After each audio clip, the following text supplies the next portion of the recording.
Salut à toi cher passionné, bienvenue sur Little Garden. Aujourd'hui on va aborder un nouveau sujet de vidéo. Après avoir commencé avec pas mal de vidéos concernant l'aquariophilie, on va aborder un nouveau domaine qu'on verra certainement souvent également sur cette chaîne, tout ce qui touche à la vivariophilie. Voilà, la vivariophilie pour moi c'est très vaste, mais aujourd'hui je vais tout simplement vous présenter mon petit vivarium avec ce qu'il y a à l'intérieur.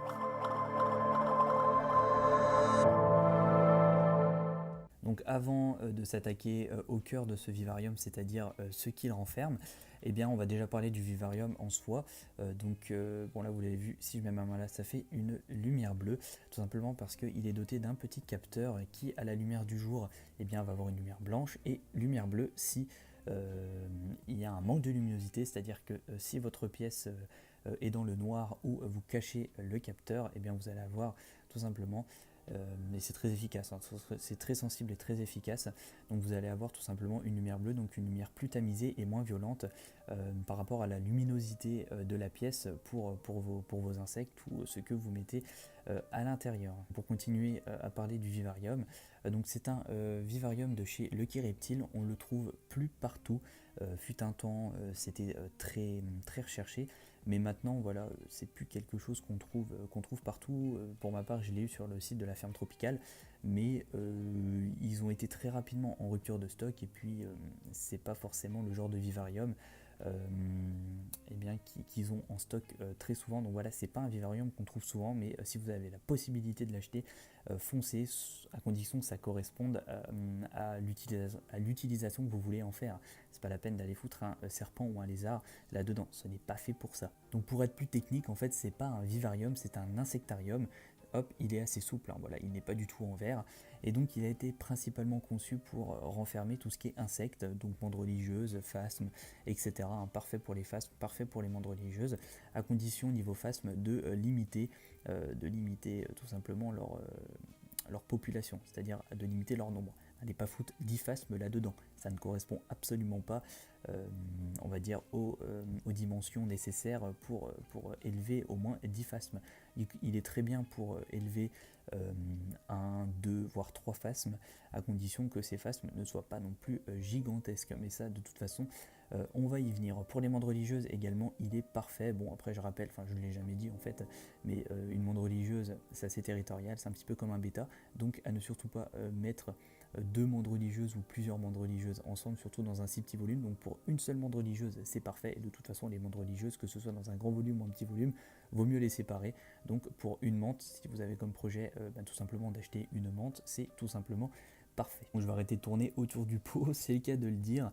Donc cet insectarium, il me sert tout simplement à élever des phasmes feuilles. C'est vraiment un insecte super intéressant à élever, hein. C'est super gentil, c'est inoffensif, c'est pas du tout agressif, en tout cas ça n'a pas un tempérament très brusque. C'est vraiment des insectes super sympas à élever, et voilà quoi, c'est super intéressant à observer également. Et puis l'avantage aussi, c'est que bon, c'est pas du tout fait pour, hein, donc il faut les laisser tranquilles. Mais voilà, si vous nettoyez le vivarium, vous pouvez laisser votre phasme à côté, à l'air, genre sorti de son insectarium, et bien il va pas courir partout quoi. Et puis de plus, ils ont un assez bon contact avec l'humain, ou en tout cas avec l'environnement extérieur, c'est-à-dire vous pouvez les mettre facilement sur vous, et ils viendront se balader sur vous. C'est vraiment super sympa. Donc au niveau du nombre, combien j'en ai, eh bien c'est tout bête, celui que vous voyez à l'écran, donc là vous voyez, on va dire, son postérieur, c'est pas très glamour, mais ce phasme que vous voyez juste au milieu de l'écran, eh bien c'est le seul qu'il me reste. J'avais un couple d'adultes, mais en fait ils viennent de décéder, donc je pense que vous aurez souvent un petit suivi d'élevage et des nouvelles de l'insectarium à phasme-feuille, tout simplement parce que je vais bientôt en recevoir. Et donc voilà, on pourra faire quelques vidéos, etc. Puis au fur et à mesure, un petit peu vous montrer l'élevage, ou en tout cas comment tout ça évolue. Donc celui que vous voyez là, ou du moins celle que vous voyez là, parce que j'en déduis que c'est une femelle, je l'ai eu à ce stade, c'est-à-dire qu'elle n'a pas encore fait sa première mue en ma compagnie, mais à en juger par sa taille, je dirais qu'elle doit en être au stade L3, donc normalement sur sa quatrième mue, un truc comme ça, en sachant que un phasme-feuille, je crois, possède environ 7 mues à ce stade, à leur stade juvénile, et puis ensuite au bout de la 7e mue ils deviennent adultes. Je crois pas que je dis de conneries. Donc en juger par son gabarit, je devrais dire qu'à mon avis elle doit en être sur sa quatrième mue, ou peut-être un petit peu plus. Peut-être pas moins parce que franchement un phasme-feuille lors de sa première mue est tout petit, donc au vu de sa taille je pense pas qu'elle doit en être sur sa première mue ou sa deuxième mue. En tout cas on verra bien avec son évolution, et donc en juger par sa taille j'en déduis que c'est une femelle, parce que je peux vous mettre une petite photo sur l'écran. Malheureusement mon mâle est mort il n'y a pas si longtemps que ça, donc mon mâle adulte je peux pas vous le montrer. Mais si je vous mets une photo, vous pouvez voir que les mâles niveau phasme-feuille sont assez fins et possèdent des ailes. En tout cas, ça se voit pas forcément. Tandis que la femelle est très imposante, donc beaucoup plus impressionnante que le mâle. Et elle possède également des ailes, mais elle est beaucoup trop lourde pour pouvoir s'en servir. Puis de toute façon, même le mâle ne s'en sert pas beaucoup, c'est surtout en cas de danger principalement. Et enfin, pour finir, au niveau des différences mâles-femelles, les mâles ont une espérance de vie beaucoup plus courte que les femelles. Un mâle va avoir une espérance de vie en tant qu'adulte d'environ 2 mois, tandis qu'une femelle aura une espérance de vie d'environ 4-5 mois, tout dépend de l'animal en soi. Donc si on comprend le stade juvénile, c'est-à-dire de la naissance à la mort de l'insecte, chez un mâle on sera sur environ 6 mois, 5-6 mois, en comptant le stade juvénile, peut-être moins. Et puis pour une femelle, ce sera 2 fois plus, donc 10, 11, voire 1 an pour la femelle.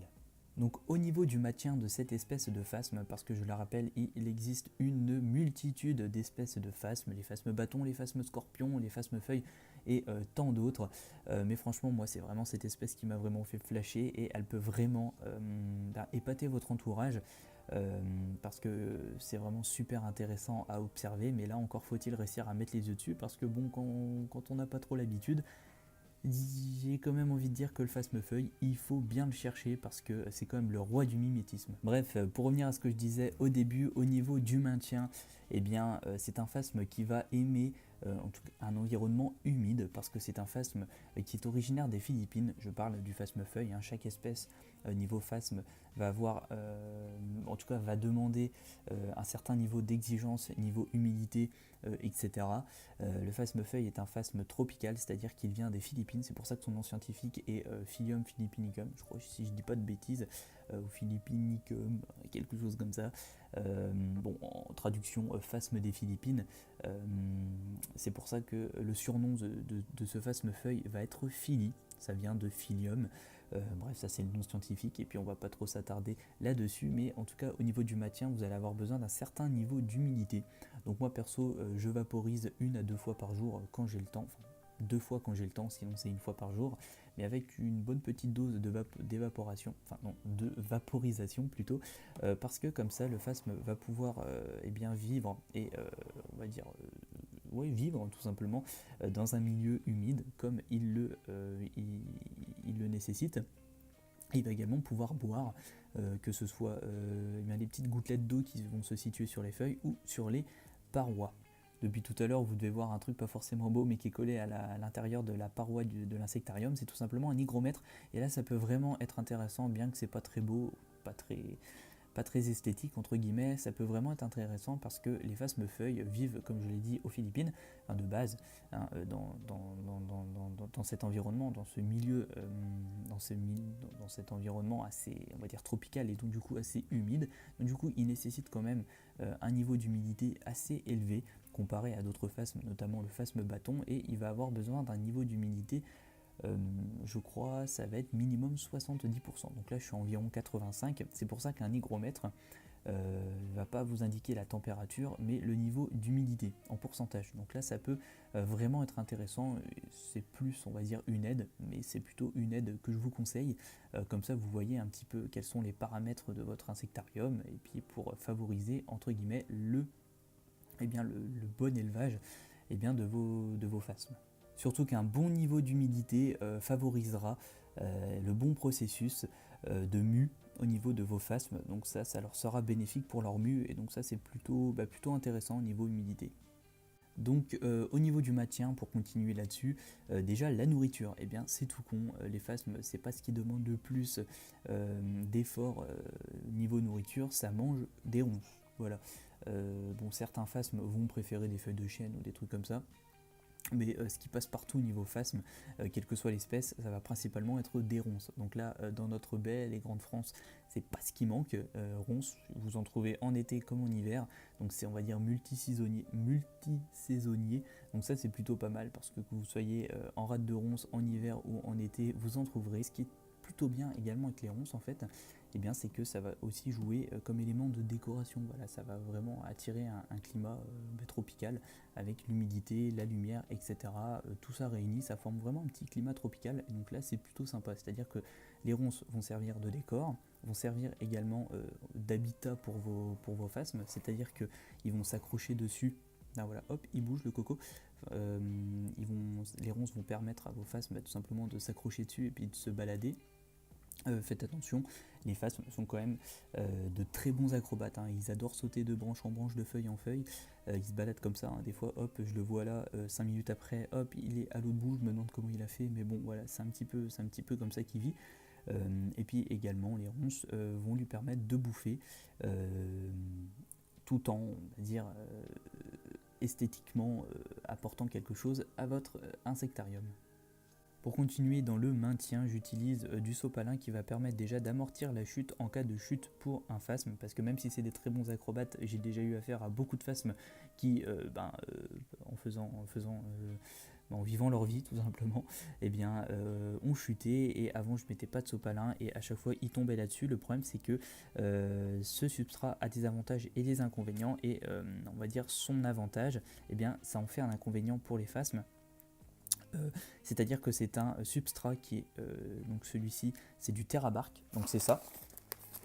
Et en fait, c'est un substrat qui a l'avantage d'être absorbant au niveau de l'humidité. Donc ça, c'est plutôt bien parce que, eh bien, comme les phasmes nécessitent un certain niveau d'humidité, le fait d'avoir un substrat qui va absorber cette humidité et donc tout en la conservant, donc conserver l'humidité et conserver du coup une certaine température, ça on y viendra après pour le terrarium, eh bien, il a un gros avantage par rapport à ça. Le problème, c'est que comme il garde de l'humidité, un phasme qui tombe, eh bien, il a souvent tendance à avoir plein de petites écorces collées sur le dos, et donc en fonction de la taille du phasme, il n'arrivera pas à se relever. Ça m'est déjà arrivé d'avoir un phasme qui est tombé et qui est mort parce que il n'a pas réussi à se relever. Donc le fait d'avoir mis une feuille de sopalin comme ça qui est collée sur les bords de la paroi, sur la paroi, on va dire, de l'insectarium, ça va permettre déjà d'amortir les chutes et pouvoir qu'ils se relèvent et qu'ils remontent, on va dire, dans les ronces assez facilement. Deuxièmement, et ça j'en ai pas parlé quand j'ai parlé des ronces, c'est très important d'avoir un petit pot où vous laissez tremper toutes vos tiges pour la conservation des ronces, parce que bon, si vous faites expérience, une ronce trempée dans l'eau et une ronce pas trempée dans l'eau, celle qui ne va pas être trempée va tenir 2 jours, l'autre va tenir plus d'une semaine. Donc ça c'est plutôt intéressant. Donc surtout faites bien tremper vos tiges et on va dire le bas de vos ronces dans un petit pot, voilà, hop, qui est juste là avec de l'eau. Maintenant que j'ai mis le sopalin, en fait, du coup le substrat n'a plus vraiment d'utilité, mais je le laisse tout simplement parce que ça décore. Voilà, c'est plus un élément de décoration et un élément esthétique pour tout simplement faire ressortir ce côté un petit peu tropical que je le laisse, parce que maintenant techniquement vous n'en avez pas forcément besoin. Voilà, le substrat comme ça c'est vraiment optionnel, mais moi vraiment je trouve ça plutôt sympa esthétiquement parlant.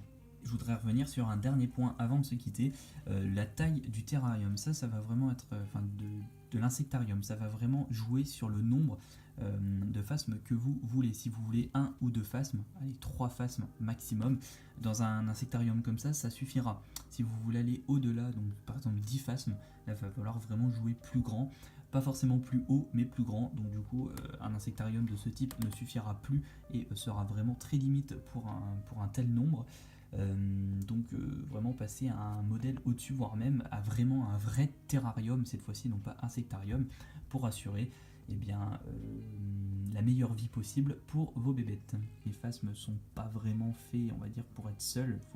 Le minimum c'est plutôt un couple, donc 2 phasmes, voire un petit peu comme l'utilisent les poissons, donc un couple minimum, voire 3 si c'est possible.